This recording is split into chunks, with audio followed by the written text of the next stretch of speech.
Film की शुरुआत होती है शहर के बीचों बीच एक एरिया को दिखाने से, जहाँ पर एक केमिकल और हथियारों की फैक्ट्री में साइंटिस्ट काम कर रहे थे। जिसके बाद एक गोरिल्ला दिखाया गया जो बड़ी तेजी से भागता हुआ आगे बढ़ रहा था। वो रास्ते में आने वाले काफी बड़े से पेड़ को उखाड़ कर फेंक देता है, जिसके जोर से फैक्ट्री की भी हर चीज हिल गई। साइंटिस्ट भी काफी डर जाती है, जल्दी से बाहर आ गई। तब तक एब भी वहाँ पहुँच गया था, जो बहुत ज्यादा गुस्से में कंट्रोल से बाहर हो जाता है, दहाड़ने लगा। तब तक यहाँ आर्मी भी आ गई। ये लोग अपनी गन्स और मशीन गन से उस पर हमला करते हैं, पर इतने मजबूत हथियारों के हमले से भी उसका कुछ बिगड़ नहीं पा रहा था, क्योंकि तभी उसका असली रूप सामने आया। वो कोई आम एप नहीं बल्कि मैकेनिकल एप था, यानी कि मेका एप, मशीन का बना हुआ। और ये बहुत ही ताकतवर होते हैं, क्योंकि इन्हें हैवी मशीनरी और काफी मजबूत सिस्टम से बनाया होता है। उसके जिस्म पर जगह जगह हथियार भी लगे हुए थे, जिनसे वो फैक्ट्री के वर्कर्स और सिपाहियों पर शूट कर करके उन्हें मार गिराता है। जिसके बाद अमेरिका की एक जगह पर जंगल दिखाया गया, जहाँ एक लड़का ड्रोन उड़ा रहा था, लेकिन तभी कोई उसके ड्रोन को हाथ मारकर नीचे गिरा देता है। इसके बाद हमें नासा के रिसर्च सेंटर को दिखाया गया, जहाँ पर यूएस के मैकेनिकल सिस्टम को भी कंट्रोल किया जाता था, और ये लोग उस जंगल को भी कंट्रोल कर रहे थे, जहाँ उस लड़के का ड्रोन गिरा था। अंदर बैठे दो साइंटिस्ट को पता चला कि कोई हमारे जंगल वाले एरिया में घुस आया है। शायद वो एप की वीडियो बनाने आया, क्योंकि वो लड़का जिस जगह पर था वो एप की लोकेशन थी। एप ने उसका ड्रोन गिराया था, इसीलिए फीमेल साइंटिस्ट जल्दी से सिक्योरिटी को कॉल करके कहती है कि जो भी वहाँ है उसे फौरन पकड़ लिया जाए। जबकि मेल साइंटिस्ट कहता है कि एप की दिल की धड़कन काफी बढ़ गई है, वो गुस्से में है। उसे कंट्रोल करने के लिए स्लोन को बुलाना होगा, और अगर एप को नॉर्मल करने के लिए स्लोन की आदत पड़ गई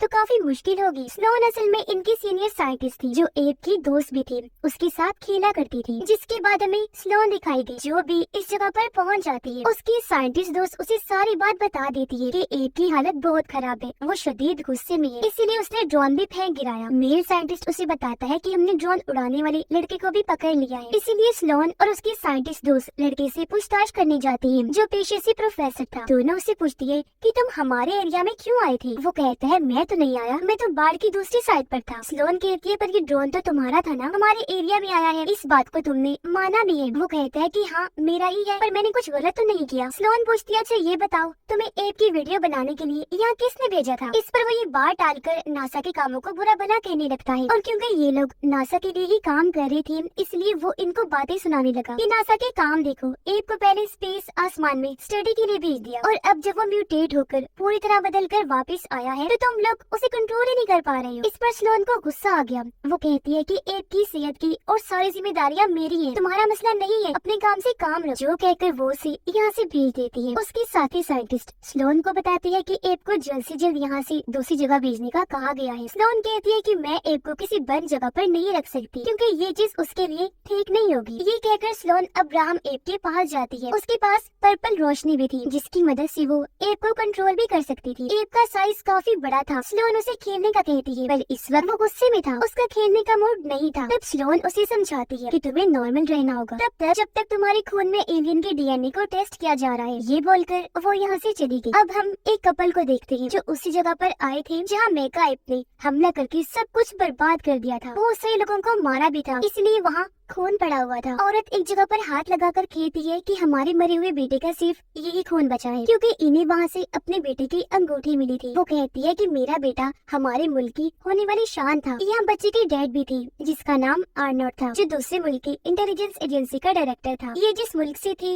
वो यूएस का दुश्मन था। आर्नोल्ड की वाइफ उस पर गुस्सा करने लगी कि तुम इस बारे में जल्द से जल्द पता लगवाओ। स्लोन और उसके साथी यूएस की बड़ी ऑफिसर्स के साथ मीटिंग कर रही थी। वो यहाँ मेगा एप के बारे में बात कर रही थी कि वो हमारी आर्मी का ताकतवर हथियार है। ऑफिसर पूछती है कि इस वक्त वो कहाँ है। तब स्लोन ने बताया कि उसका फिलहाल चेकअप किया जा रहा है, जिसके बाद हम उसे एक दूसरी जगह पर शिफ्ट कर देंगे। जिसके बाद वो लोग अब्राहम एप की बात करने लगते हैं। स्लोन कहती है कि मैं उसे अभी अपने पास ही रखना चाहती हूँ, मैंने उसे जरा चेक करना है। जिस पर ऑफिसर कहती है कि नहीं, हमें उसे यहाँ से भेजना होगा, क्योंकि यहाँ के लोग उसे मजीद इधर नहीं देखना चाहते। उन्होंने अब्राहम के खिलाफ रिपोर्ट भी की है। स्लोन कहती है कि अगली मीटिंग में हम उन लोगों को मना लेंगे, पर ऑफिसर नहीं मानती और जल्द से जल्द अब्राहम को दूसरे शहर में शिफ्ट करने का कहती है। अब स्लोन जानती थी कि अगर ऐसा हुआ तो अब्राहम के लिए खतरा हो सकता है, इसलिए वो कहती है कि इतनी जल्दी ये फैसला हमें नहीं लेना चाहिए। जनरल कहती है कि इसका कोई फायदा नहीं होगा, क्योंकि वो अब्राहम के हमले की वजह से काफी गुस्से में थी। वो कहते हैं कि इस बात की क्या गारंटी है कि अब्राहम और किसी बड़े शहर को अपना निशाना नहीं बनाएगा, इसलिए जल्द से जल्द उसे कस्टडी में भेजना जरूरी है। पर स्लोन अभी भी उसकी बात नहीं मानती। अब दोनों ऑफिसर जाकर इस बारे में प्रेसिडेंट से बात करते हैं। उनका ये भी कहना था कि अब्राहम को कस्टडी में भेज दो, वही उसके लिए महफूज जगह है, उसे कोई नुकसान नहीं होगा क्योंकि काफी सालों के बाद हमने उसे समंदर के नीचे से निकाला था, तो वो बिल्कुल महफूज रहेगा। अब दुश्मन मुल्क की इंटेलिजेंस एजेंसी का डायरेक्टर हमें दिखाया गया, इन्हीं की आर्नोल्ड, उसकी वाइफ भी थी। इन्हें अपने साथियों से खबर मिलती है कि एक लोकेशन पर न्यूक्लियर हथियार का पता चला है जो मार्क 9 है, एक बहुत ही ताकतवर हथियार है, वो यूएस के कंट्रोल में था और ये लोग उसे हासिल करना चाहते थे। इन्हें पता चला कि कुछ देर पहले ही यूएस ने वो इंडियाना में शिफ्ट किया है, इसीलिए आर्नोल्ड अपनी हैकर साथी को जल्दी से जानकारी निकालने का कहता है। मेका एप को प्लेन के जरिए कहीं ले जाया जा रहा था, पर वो प्लेन को तोड़कर वहाँ से बाहर आ जाता है, इसलिए उनको फौरन खबर कर दी गई कि वो प्लेन तबाह होकर गिर गया है। ये लोग काफी परेशान हो जाते हैं क्योंकि चेक करने पर इन्हें प्लेन का मलबा तो मिल गया, लेकिन ये मेगा एप को तलाश ही नहीं कर पा रहे थे, इसीलिए अब स्लोन और उसके साथी यहाँ से निकल जाती है। उनके जाने के बाद मेल साइंटिस्ट के पास वो ड्रोन वाला प्रोफेसर आता है जो खुद को उनके साथ शामिल होने का कहता है क्योंकि वो इन लोगों की मदद करना चाह रहा था। कहता है कि मेरे पास एक थ्योरी है, आप लोग कई सालों से पूरी दुनिया में इंटेलिजेंस जहानत को ढूंढ रहे हो जो मुझे अब्राहम के अंदर मिल गई है। देखो, मेरा ड्रोन देखकर अब्राहम उसे नजरअंदाज भी कर सकता था, पर उसने छोटे से ड्रोन को अपने लिए खतरा समझकर उसे गिराकर तोड़ दिया। अचानक उसके दिल की धड़कन का बढ़ जाना, गुस्से में आना, ये सब अलग चीज थी। वो कहता है कि अब्राहम ने कितनी बड़ी तबाही मचा दी और अब अगर वो फिर से कंट्रोल से बाहर हुआ तो एक बार फिर हर चीज को बर्बाद कर देगा, इसलिए हमें इस पर कुछ करना होगा। उधर आर्नोल्ड कैसे भी करके वो हथियार हासिल करना चाहता था जो एक डिवाइस जैसा था, इन्हीं के मार्क 9। ये लोग प्लान बना रहे थे। एक साथी कहती है कि जिस लैब में मार्क 9 है वो पहले फ्लोर पर है, वहाँ से हम मार्क 9 को ले लेंगे, पर एक मसला है, सिक्योरिटी वहाँ बोल सकते हैं। जिस पर दूसरी साथी बताती है कि हम सिक्योरिटी को किस तरह चकमा देकर अंदर जाएंगे। स्लोन और उसकी साथी उस जगह पर पहुंच जाती है जहां पर वो प्लेन तबाह हुआ था। यहाँ पर आर्मी ऑफिसर भी आ चुके थे। आर्नोल्ड अपनी वाइफ समेत सबके 3 ग्रुप्स बना देता है और ये लोग अपने प्लान के मुताबिक आगे बढ़ने लगते हैं लैब में जाने के लिए। स्लोन, उसकी साथी और आर्मी ऑफिसर को पता चलता है कि कोई चीज रेत से बाहर आ रही है जो और कोई नहीं बल्कि मेका एप था। वो उठ खड़ा होता है क्योंकि उसने खुद ही अपने आप को एक्टिवेट कर लिया था, चला लिया था, इसलिए सब लोग अपनी अपनी जान बचाने के लिए वहाँ से भागने लगते हैं। आर्नोल्ड और उसके साथी सिक्योरिटी को चकमा देकर लैब में आखिरकार घुस ही गए थे। उनके पास हथियार भी थे। मेका एप कंट्रोल से बाहर हो गया था, हर तरफ तबाही मचाता हुआ वो शहर में घुस गया था। कुछ ही देर में उसने शहर का बुरा हाल कर दिया था। वो सिर्फ एक मुक्के से पूरे घर को तहस नहस कर रहा था, जिससे कई लोग भी जख्मी हो गए थे। हर तरफ आग भी लग चुकी थी। बचे हुए लोग अपनी अपनी जान बचाकर वहाँ से भागने लगते हैं। इस बारे में जब प्रेसिडेंट को पता चला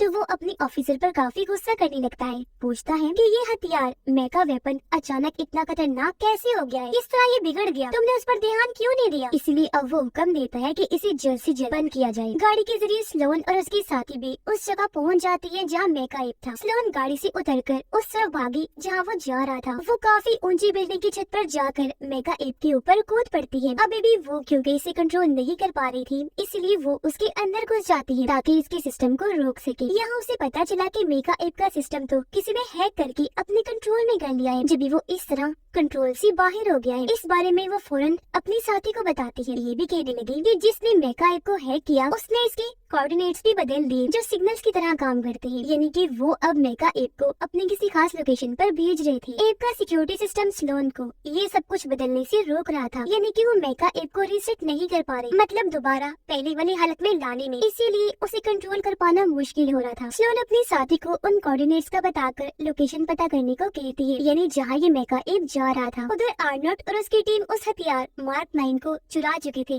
और वहाँ से जाने लगे। साइंटिस्ट साथी स्लोन को बताती है कि कोऑर्डिनेट्स के मुताबिक वो इंडियाना में हमारी रिसर्च लैब है। स्लोन कहती है कि अगर वो लोग एप को वहाँ बुला रहे हैं तो इस बारे में हमें लैब वालों को बताना चाहिए। इन्हें फिलहाल ये पता नहीं होता कि आखिर ये सब किसने किया, लेकिन तभी स्लोन को प्रोग्राम में एक चीज मिल गई जिससे उसे पता चल गया कि ये सब कुछ आर्नोल्ड और उसकी टीम ने किया है, क्योंकि वो लोग भी उसी लैब में ही थे। तो ये बात साफ हो गई थी कि मेका एप को उन्होंने ही हैक किया था और उसे वो वहाँ बुलाना चाह रहे थे। ये सब कुछ स्लोन को एक कोड के जरिए पता चला जो उस दुश्मन मुल्क की इंटेलिजेंस एजेंसी में इस्तेमाल किया जाता था। पूरी तरह उन्होंने मेका एप को अपने कंट्रोल में कर लिया था। इस बारे में जब प्रेसिडेंट को पता चला तो वो और भड़क गया, साथ ही काफी हैरान भी था। वो अपने ऑफिसर से पूछती है कि आखिर दुश्मन मुल्क के पास हमारे हथियार मेका एप का कंट्रोल गया कैसे, जिस एजेंसी ने उसे बनाया उसे इस बारे में क्यों पता नहीं चला, आखिर वो क्या कर रही थी अब तक। वो पूछता है कि अब उसे कैसे रोकना है, क्या प्लान है हमारे पास। तब जनरल कहता है कि पहले भी उसे रोकने के लिए हमने अपने सिपाहियों की 2 टीम्स को भेजा था, जिसके बाद तीसरी को भी भेज दिया ताकि वो लोग उस मशीन को बंद कर दे। ये सुनकर फीमेल ऑफिसर कहती है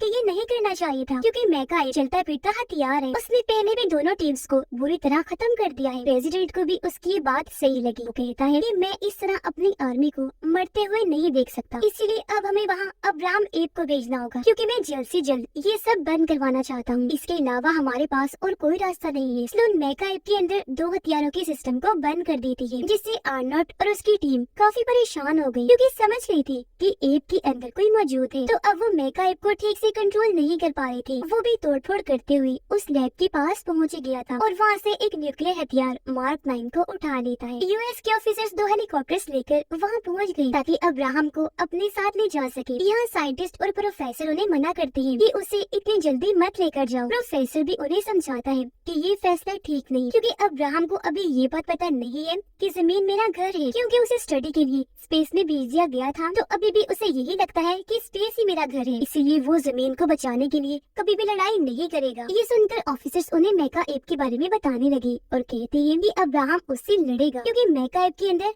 स्लोन है, जिसे बाहर निकालने के लिए अब्राहम उससे लड़कर उसे खत्म कर देगा, क्योंकि वो स्लोन से प्यार करता है। इसलिए वो अब अब्राहम को अपने साथ वहाँ से ले जाते हैं ताकि वो मेका एब से लड़ाई कर सके। पर ये काम रिस्की था, इससे स्लोन की जान को भी खतरा था, पर उन्हें पूरे शहर के लोगों की जान बचाने, इसलिए वो ये रिस्क लेने के लिए मान जाते हैं। अब स्लोन को भी पता चल गया था कि मेका के पास न्यूक्लियर हथियार है। वो डर गई, उसे बंद करने में लग जाती है, पर उसके लिए ये करना काफी मुश्किल हो रहा था। तभी वो सामने अब्राहम को देखती है, जिसे यहाँ लाकर छोड़ दिया गया था। वो उसे आवाज लगाकर बुलाने लगती है। उसे देखते ही अब्राहम भी उसकी तरफ आने लगा था, पर तभी मेका एब अपने मशीन गन से अब्राहम पर शूट करने लगता है। ऐसा होते ही स्लोन भी एब के अंदर ही फंस गई थी। मेका अब्राहम को गर्दन से पकड़ लेता है, उसे मारकर चोट पहुंचाने की कोशिश करता है, पर यह अब्राहम भी किसी से कम नहीं था। वो भी जवाबी हमला करता है, मेका एब को मुक्का देकर मारता है और ऐसे इनमें जबरदस्त लड़ाई छिड़ जाती है। पर अंदर स्लोन मेका एब की 2 तारों को काटकर आपस में जोड़ देती है। ऐसा होते ही मेका एब की आंखों में लाल रंग की रोशनी जलने लगती है। स्लोन ने ये इसलिए किया था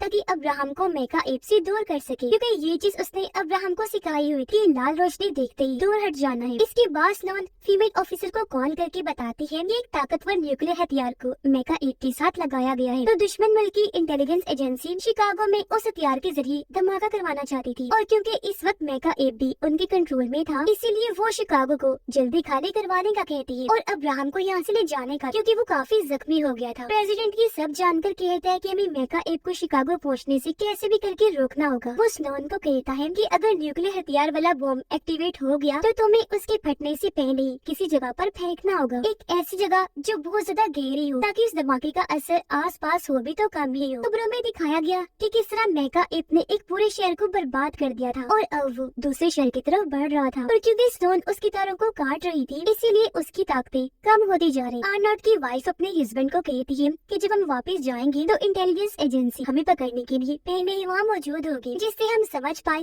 कि ये लोग उस एजेंसी के लिए काम तो कर रहे हैं, पर ये सब कुछ एजेंसी से चुप्पी किया जा रहा है, मतलब उन्हें इस बात का बिल्कुल नहीं पता। इसी वजह से अमेरिकन एजेंसी को भी इस बारे में पता नहीं चल रहा था कि ये इंटेलिजेंस एजेंसी का काम है या सिर्फ आर्नोट और उसकी टीम का। अब आर्नोट की वाइफ कहती है कि ये मिशन पूरा करने के बाद हम अपने मुल्क वापस नहीं जाएंगे, बल्कि कहीं और जाकर गायब हो जाएंगे। पर आर्नोट उसे समझाता है ये सब हमने अपने मुल्क और बेटे के लिए किया है, इसलिए तुम्हें जरा भी डरने की जरूरत नहीं है। मेका एब की जगह पर दोनों साइंटिस्ट और प्रोफेसर भी पहुंच गए थे ताकि वो उसे रोक सके। मेका एब और अब्राहम दोनों शिकागो पहुंच गए थे और यहाँ आकर अब्राहम एक बिल्डिंग की छत पर चढ़ जाता है। स्लोन बार बार उसे यहाँ से भेजने की कोशिश करने लगती है, पर नाकाम ही रहती है। मेका एब जो नीचे था, उसने जब देखा कि अब्राहम बिल्डिंग के ऊपर है, तो अपनी मशीन गन से एक बार फिर उस पर हमला करने लगता है। हेलीकॉप्टर में बैठकर साइंटिस्ट और प्रोफेसर मेका एब की तरफ बढ़ने लगे। स्लोन मेका एब को बंद करने की कोशिश करती है, लेकिन वो अब्राहम के मुंह पर जोरदार मुक्का मारता है। पर एक बार फिर अब्राहम उठा, लेकिन उसे काफी गुस्सा आ गया था। वो ट्रेन उठाकर मेका एब को दे मारता है, जिससे वो भी दूर जाके गिरता है। अब्राहम अपने कंट्रोल से बाहर हो गया था, गुस्सा करते हुए जोर से दौड़ने लगा। फिर वो पूरी ताकत से मेका एब को मुक्का मारता है, जिससे वो नीचे गिर जाता है। ऐसा होने से जाहिर है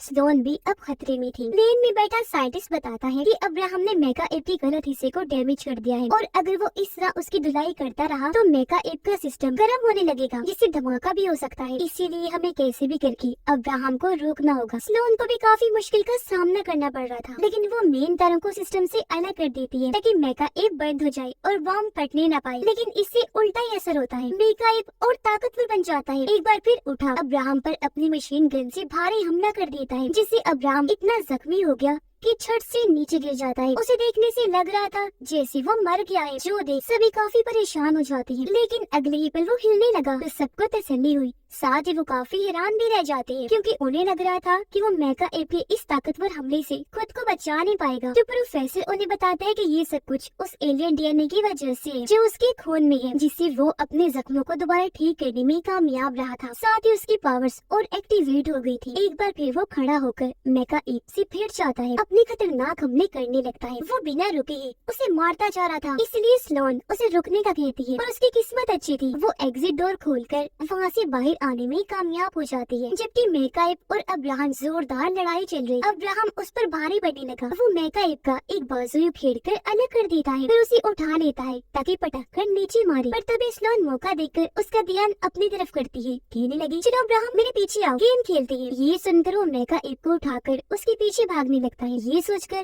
कि शायद मेका एप कोई खिलौना है। स्लोन उसे काफी गहरे गड्ढे के पास लाकर कहती है कि इसको इस गड्ढे में डाल दो। उसने ऐसा ही किया। वो मेका एप को जोर से गड्ढे में फेंक देता है। ये देखकर सबकी जान में जान आती है, क्योंकि गड्ढे में गिरते ही मेका एप ब्लास्ट हो गया और इस तरह धमाके से वो बिल्कुल खत्म हो जाता है। जबकि अब्राहम भी पूरी तरह से शांत हो गया था। अब आर्नोल्ड और उसकी टीम प्लेन के जरिए जब भाग रही थी तो अब्राहम इनके प्लेन पर हमला कर देता है, जिस वजह से वो लोग काफी डर गए। प्लेन जोरों से हिल रहा था। वो जल्दी से प्लेन से बाहर आ जाते हैं। तभी सामने से FBI की एजेंट्स भी आ गए थे, जो इन्हें गिरफ्तार कर लेते हैं। अब्राहम उनका प्लेन अपने हाथ में लेकर खड़ा हो जाता है, जिसके बाद अब्राहम को एक आइलैंड पर खुला छोड़ने की इजाजत मिल गई थी। वो आइलैंड अब से उसी का था, जो गवर्नमेंट ने उसे तोहफे के तौर पर दिया था, क्योंकि उसने मेका एप से लड़कर लाखों लोगों की जान जो बचाई थी। और अब वो वहाँ आजादी से मजे से अपनी जिंदगी गुजार सकता था। उसे जैसे वहाँ लाकर छोड़ा गया, वो खुशी से वहाँ भागने लगता है। उसकी खुशी के साथ ही इस फिल्म की कहानी भी यहीं पर खत्म हो जाती है।